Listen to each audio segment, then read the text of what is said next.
California is famously susceptible to earthquakes. There is the 800-mile San Andreas Fault and the San Jacinto, which runs roughly parallel to it for 130 miles.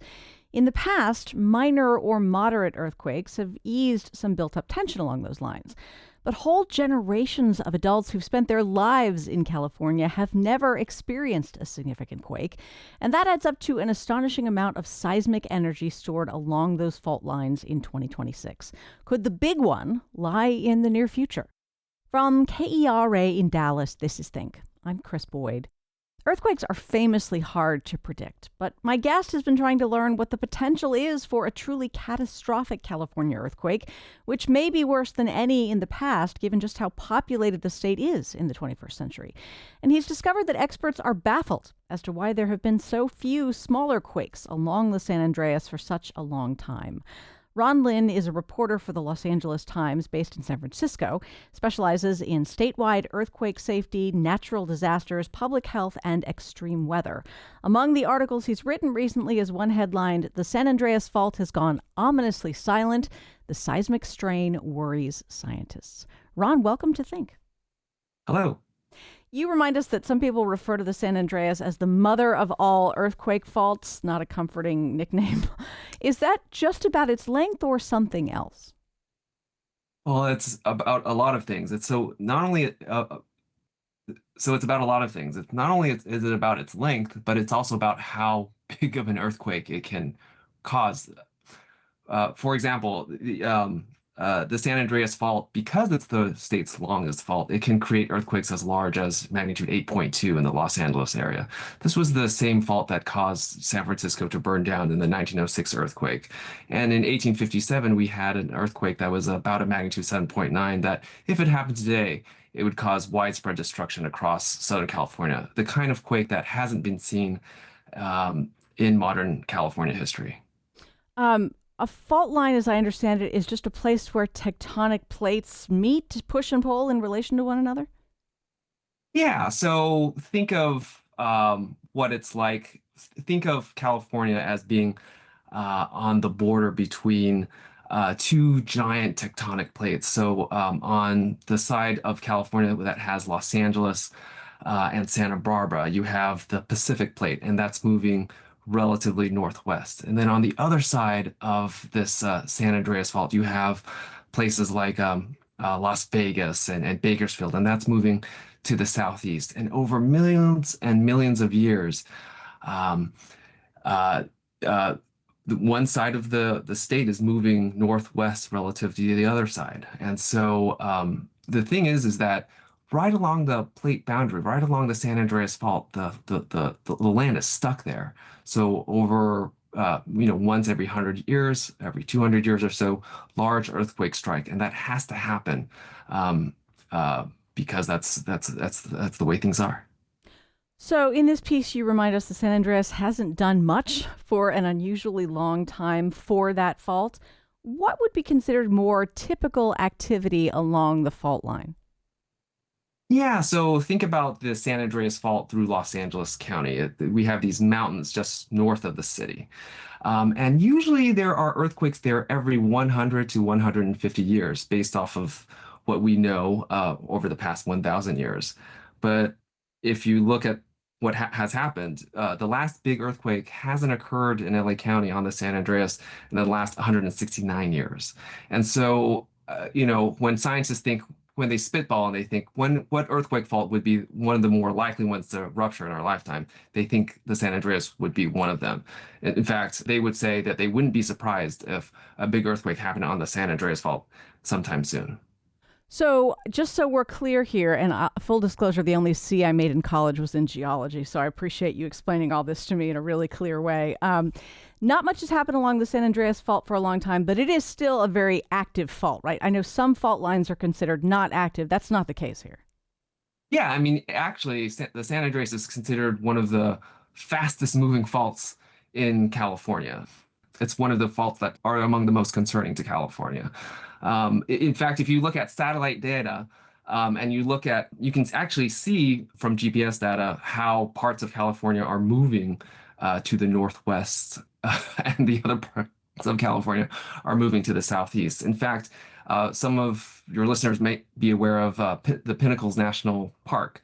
23 million years ago, there was this volcanic formation around Lancaster. Over these many 23 millions of years, one part of that volcanic field has moved northwest 200 miles over, many earthquakes over those millions of years.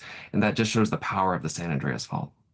How do scientists monitor whatever pressure is building up along fault lines? What's involved? Yeah, I mean, part of it is looking at GPS data so they can see how the land is moving, is creeping away from each other, farther away from the fault, and and then they see how it's stuck right along the fault. And when you kind of look at the historical record and you see the earthquakes that have happened over the past 1,000 years, you can kind of get to see the kind of tectonic strain that builds up over that time and what you would expect to happen over the next 1,000 years.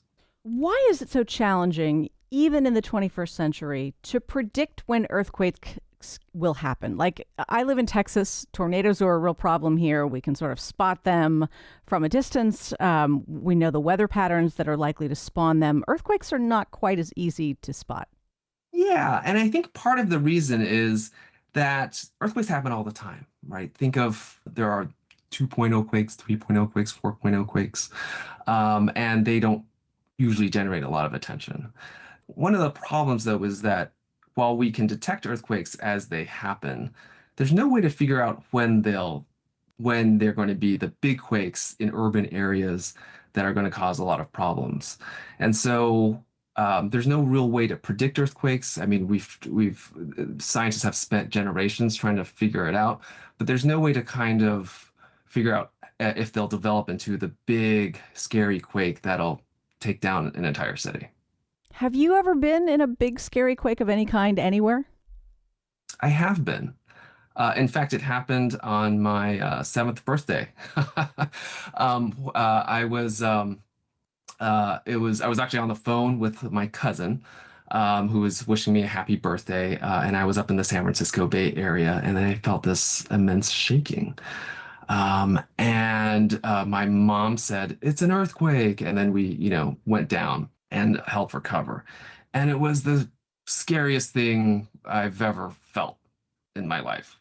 This was the magnitude 6.9 earthquake, the Loma Prieta earthquake in 1989. It was actually some miles away in the Santa Cruz Mountains, but this is the earthquake that collapsed part of the San Francisco Bay Bridge and collapsed a double-decker freeway in Oakland, Interstate 880.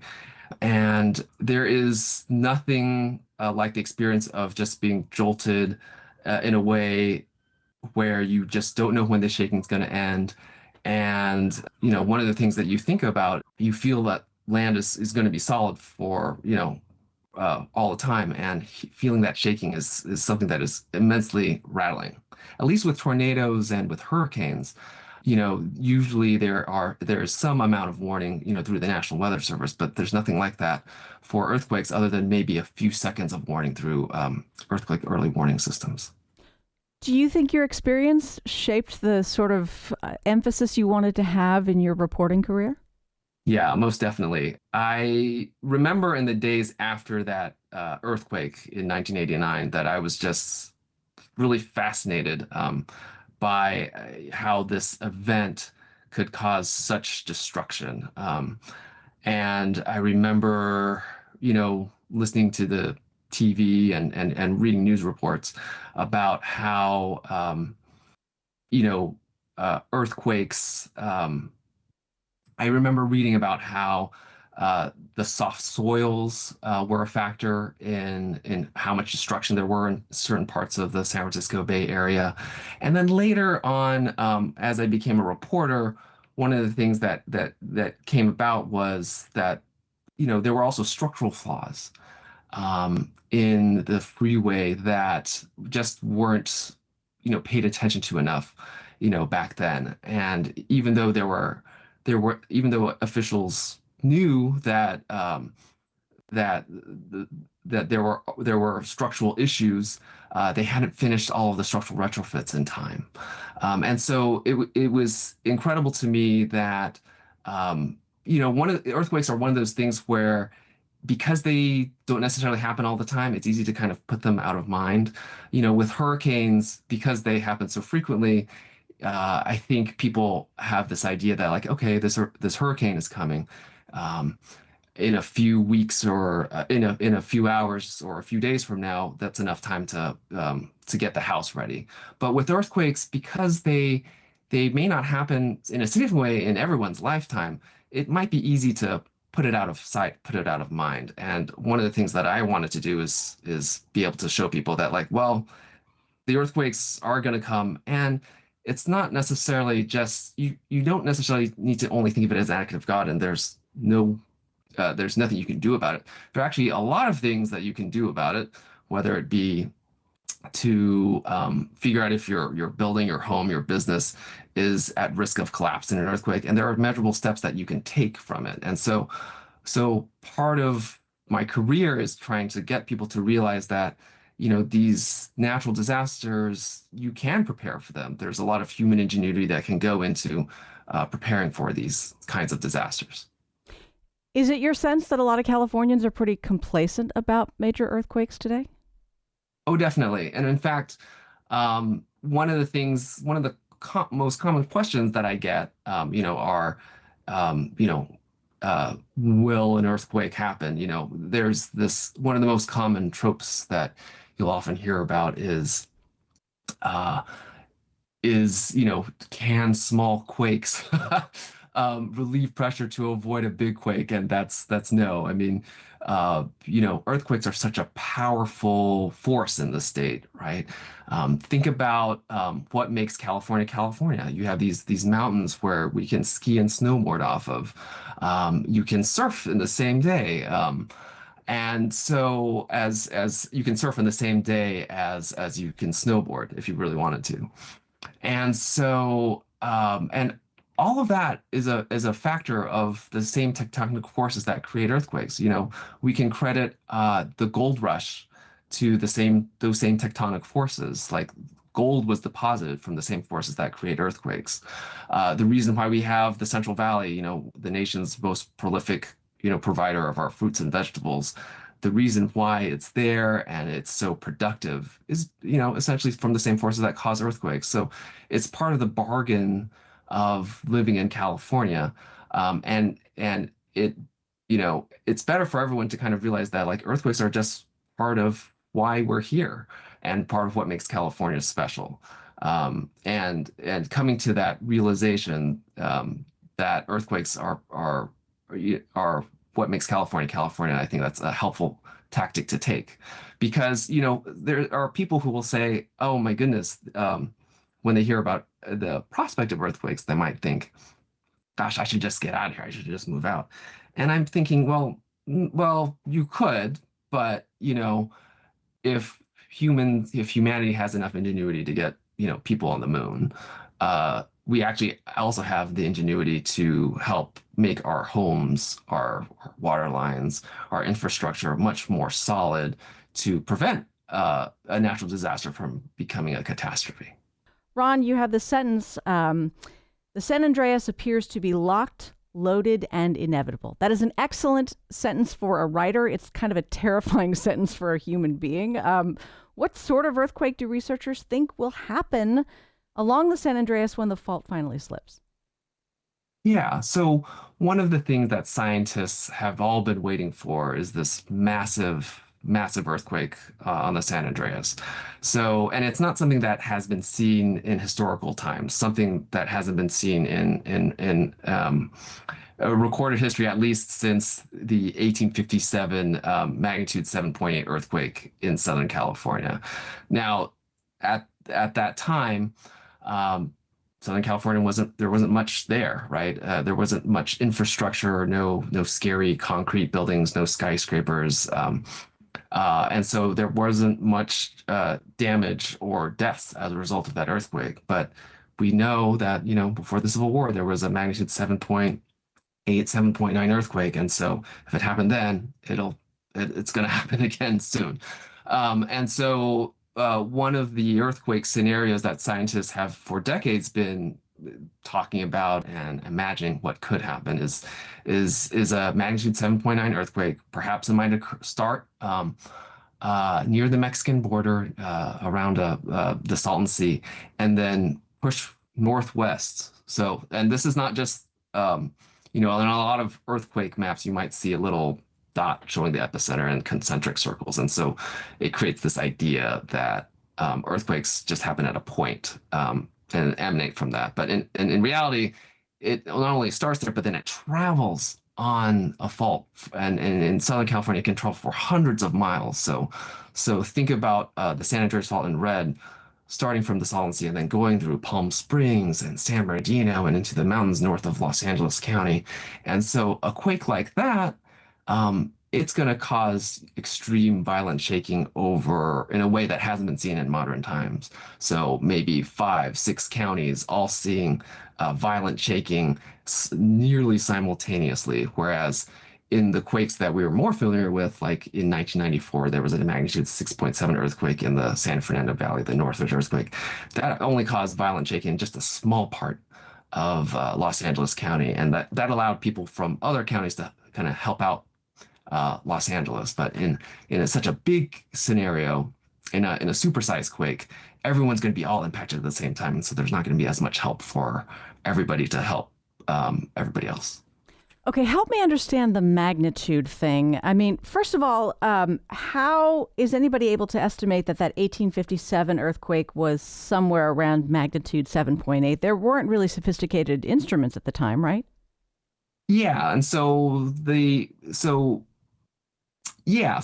basically what people do is they try to figure out, uh, you can look at the historical record, in terms of at least the observations that were recorded at the time. And you can look at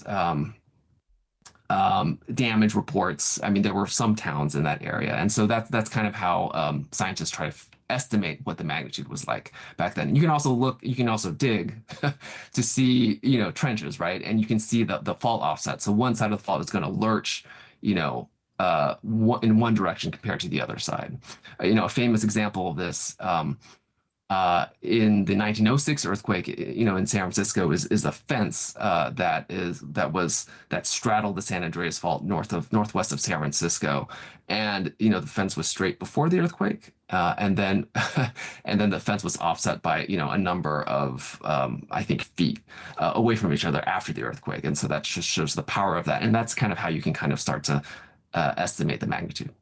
And in terms of what magnitude escalation feels like, I mean, if I hear 7.8 and I hear 8.2, those don't seem too far away from one another on a numbered line. But how does that work with an earthquake? Yeah, so it's a logarithmic scale. So one way to kind of put it is that, if there's an 8.0 quake compared to a 7.0 quake, the 8.0 quake, if you look at a seismogram, the squiggly lines that you might see on TV after an earthquake happens, that's an 8.0 quake would be 10 times bigger on the seismogram. But in reality, I mean, what me as a layperson would want to know is how much more shaking energy it provides, and that's actually much much greater. And so the 1857 quake actually produced 63 times more shaking energy than the 94 Northridge earthquake. It's kind of hard to imagine, but it also explains why, if you have why a magnitude 7.8, 7.9 quake would cause severe damage to 6 counties as opposed to just a small portion of one county, that you would see in the magnitude 6.7 quake in 1994. I mentioned in my introduction, by the way, do you say San Jacinto in California or San Jacinto? We probably call it San Jacinto. Okay, San Jacinto. The San Jacinto fault runs roughly parallel to the San Andreas for like 130 miles. Could a quake along one of those fault lines trigger a quake on the other? What's the relationship between them? Yeah, so the San Andreas is the state's most famous fault. The San Jacinto fault doesn't have the same in doesn't have the same infamy, but it's the state's second longest fault. And scientists have posited that you could have an earthquake that starts on the San Jacinto and then continue on the San Andreas. One of the things that, as it's become clear, is that we give names to these faults, but the Earth doesn't care about the names we give these faults.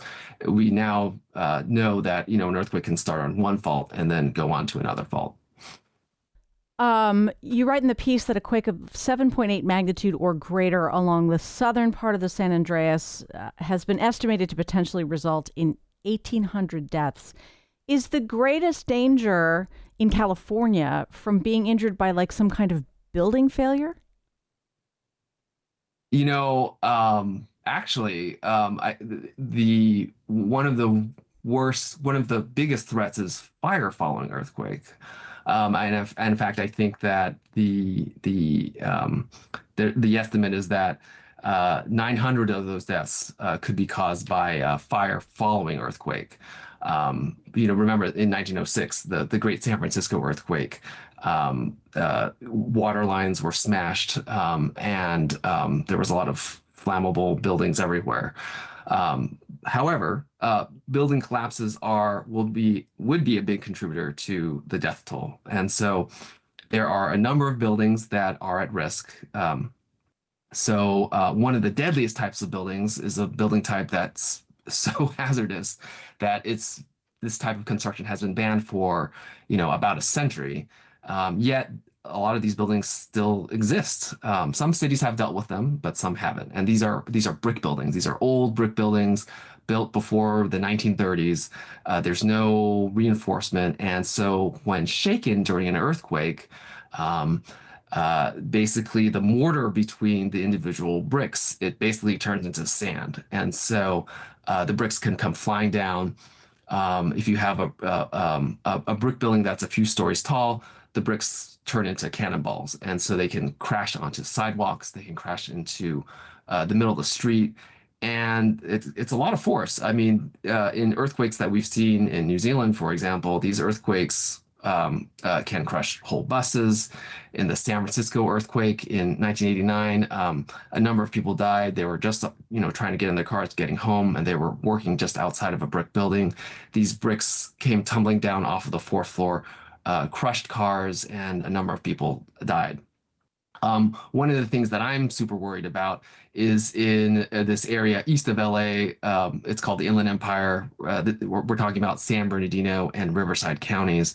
And even though these are areas right on top of the San Andreas Fault and the San Jacinto Fault, a number of these cities have not required the retrofit or demolition of these vulnerable brick buildings. And it's not just the people who would be inside these buildings that would be at risk. I mean, think about the pedestrians on the street or motorists. They are at risk too.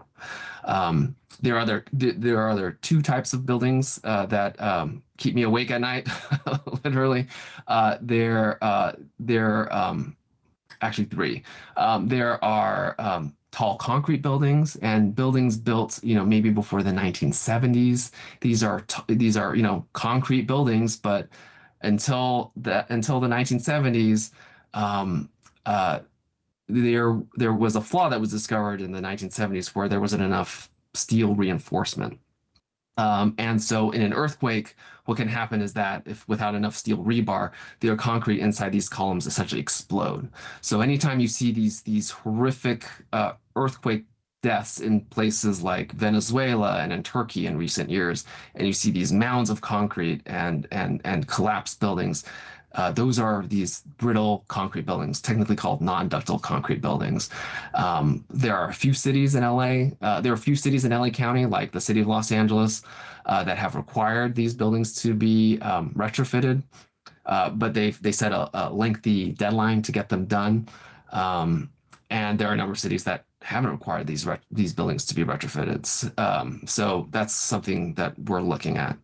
Another type of building are across California, there are these apartment buildings with where you can park your car on the ground floor, either as a garage or in a carport, and these are called soft story buildings. These can collapse in an earthquake. There were a number of people who died in a collapse of a single apartment building in the 1994 Northridge earthquake. And then finally, there are steel moment frame buildings, a number of which, and so these include skyscrapers built before the 1990s. And it was during the 1994 Northridge earthquake that they discovered that there was a flaw in some of these buildings in which the steel skeleton, they found cracks in them. And had there been just a little bit more shaking, some of these buildings could have collapsed in that quake. And one of the concerns about those buildings is that uh, um, uh, some of these buildings in downtown LA have actually never been required to be inspected.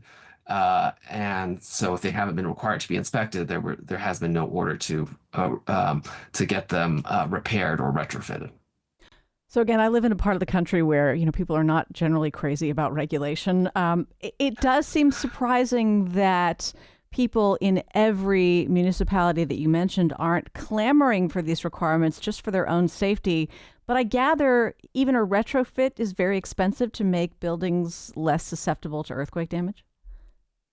Yes, but you know, it's also true that that there's like that property values are up, right? I mean, we know that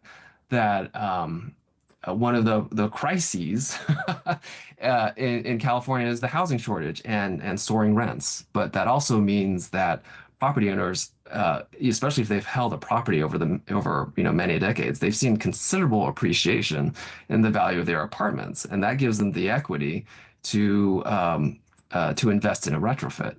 And so what we've seen in places like Los Angeles and San Francisco that have required apartment buildings to be retrofitted, for example, the economics seem to be working out just fine.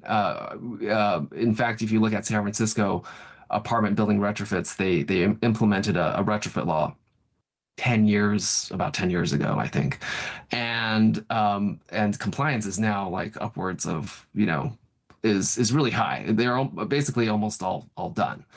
And from a landlord's point of view, part of it is also the way you kind of, explain the risk. If you explain the risk in a way to say that like an earthquake is definitely going to happen someday, and by investing this, in a typical apartment building, it might be $100,000 or $200,000 to retrofit.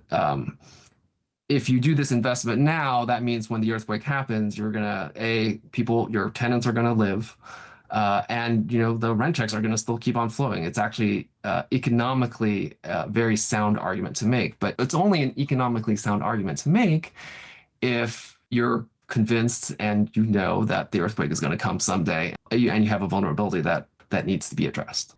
Okay, Ron, I'm going to ask you to put on your sociologist hat, which I know is not a hat Mhm. that you actually possess, but what do you think accounts for the kind of earthquake denial that you might have observed in the state?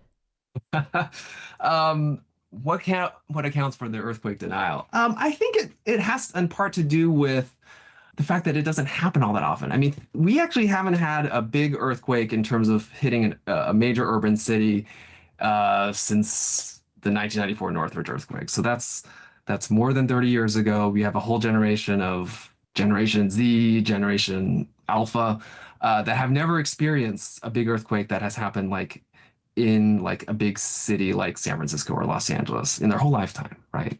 And so I think it's very easy to kind of think that this big earthquake is just not going to come. And so I think, if something just doesn't happen in your lifetime, it just may not feel real to you. In fact, one of the stories that I covered have been the extensive flooding that hits Texas, right? There was the Hill Country flooding disaster that swept away Camp Mystic. And, when in time and time again, you talk to people who just would have never expected, even though the National Weather Service is saying, this is this is a real threat. But sometimes the experience of people thinking, gosh, this has never happened in my lifetime. It's just not going to be that bad. It makes it very easy to think that it's just not going to happen. And so and let's also look at Japan. I mean, there was that massive tsunami that killed, 20,000 people in 2011. One of the problems is that an earthquake happened that was actually worse than the worst case scenario, which is a pretty scary thing to think about. But because because coming to terms with how bad a disaster can be, even if it might happen only once in 100 years or once in 1,000 years, it does require you to think about it in a way that will cost money. But knowing what we know, if you don't come to terms with that now, the toll in terms of resolving that situation after the disaster, it's going to be all that much more worse than if you had dealt with it before the disaster struck. Ron, I learned so much reading your reporting, including the fact that tectonic stress is measured in these units called megapascals. Do more stored megapascals of tension typically result in like greater magnitude earthquakes when the earthquakes do happen? Yeah, I think so. There was this interesting study that came out recently, and it was the first to kind of look at, okay, we know in general that a big earthquake is going to happen, but can we quantify it? Can we figure out how much force, basically, how much strain is building up? Can we put a number on it?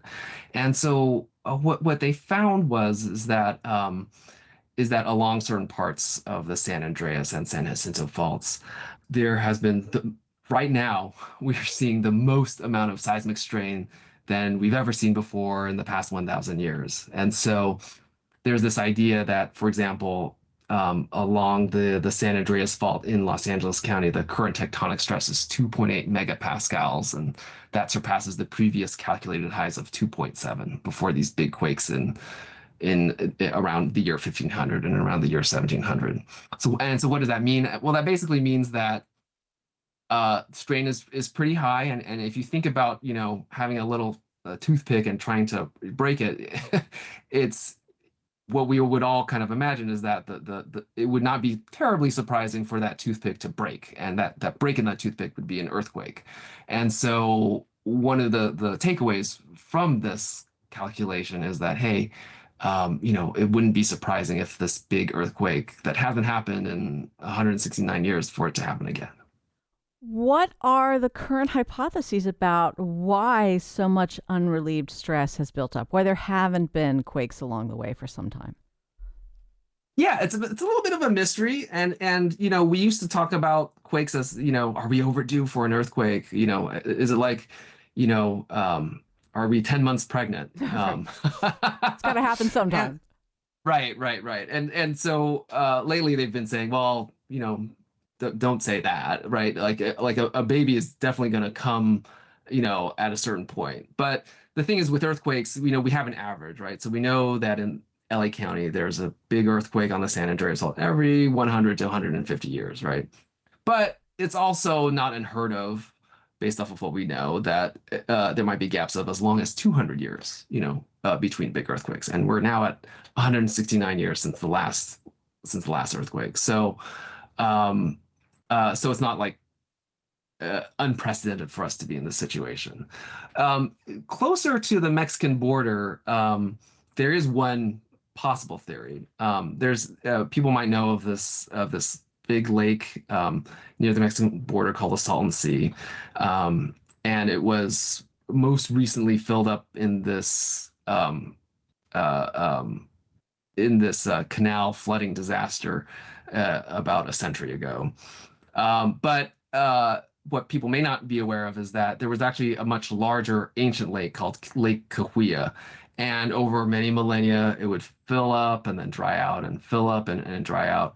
And that hasn't happened because of modern flood controlling technology. And so the theory is that when you actually go and look at the old records, big earthquakes on the San Andreas Fault usually happened when Lake Cahuilla was filling up with water, um, and that hasn't been happening.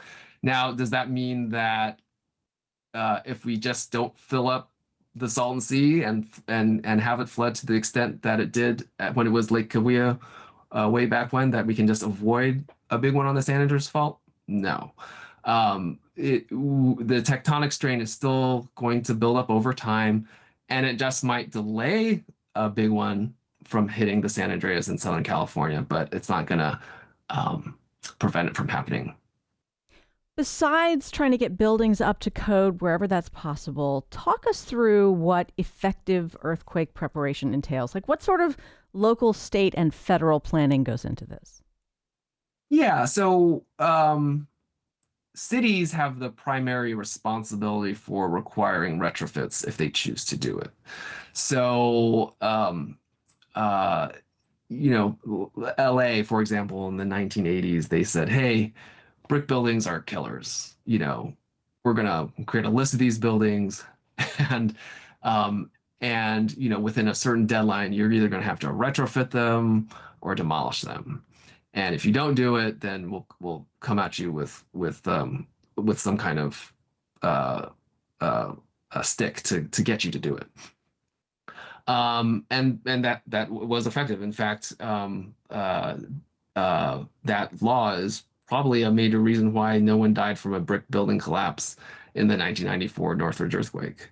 And so you can do that with various types of buildings, but it's in California, the state has not, it hasn't been a requirement from the state, so it's really up to cities, city councils, and then their local building departments to enforce these rules. And so we might have a situation where a city that's very aggressive about earthquake safety and getting bad buildings to be retrofitted, will do much better from a quake compared to a city that just hasn't taken that action. And a lot of it has to do with whether or not the city council, the mayor, they want to take it on.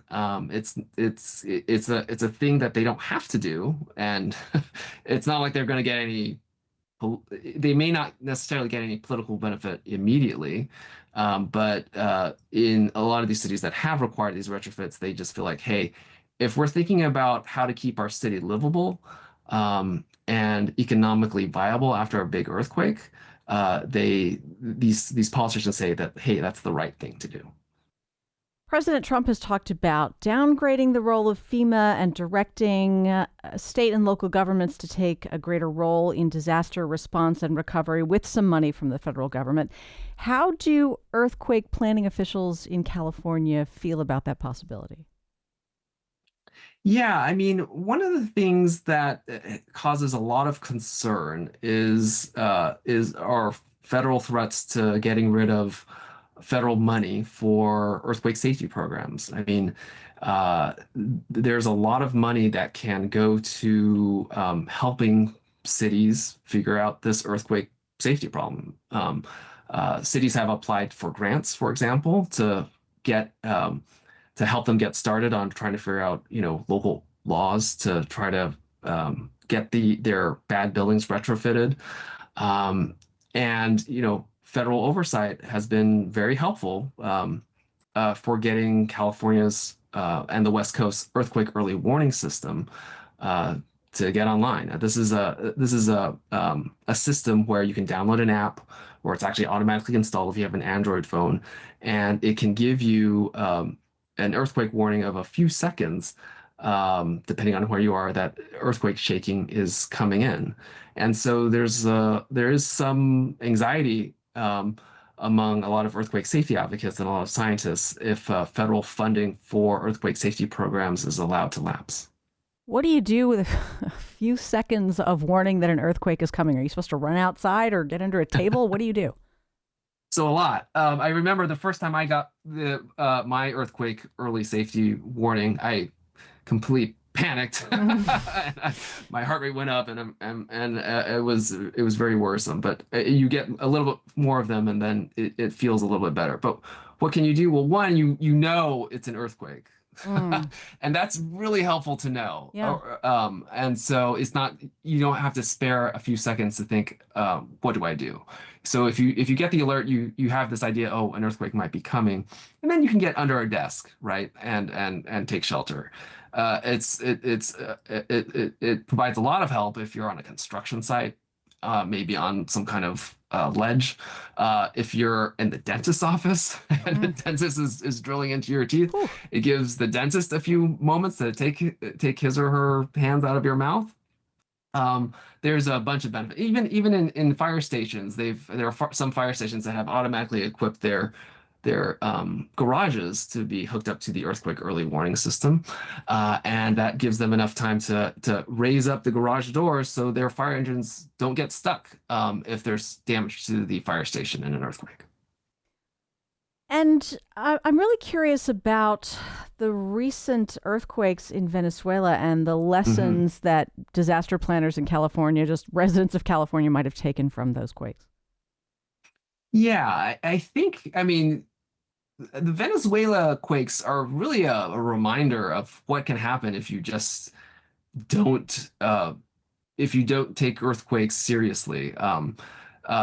For years, structural engineers in Venezuela have been saying, "Hey, there are problems with our building codes. In fact, if you built a concrete building to the minimum building standards, they're going to, there's an 80% chance that they'll fall down." And for decades, there were specifically concerns about these concrete buildings that were hastily built up in the town of La Guaira on the coast.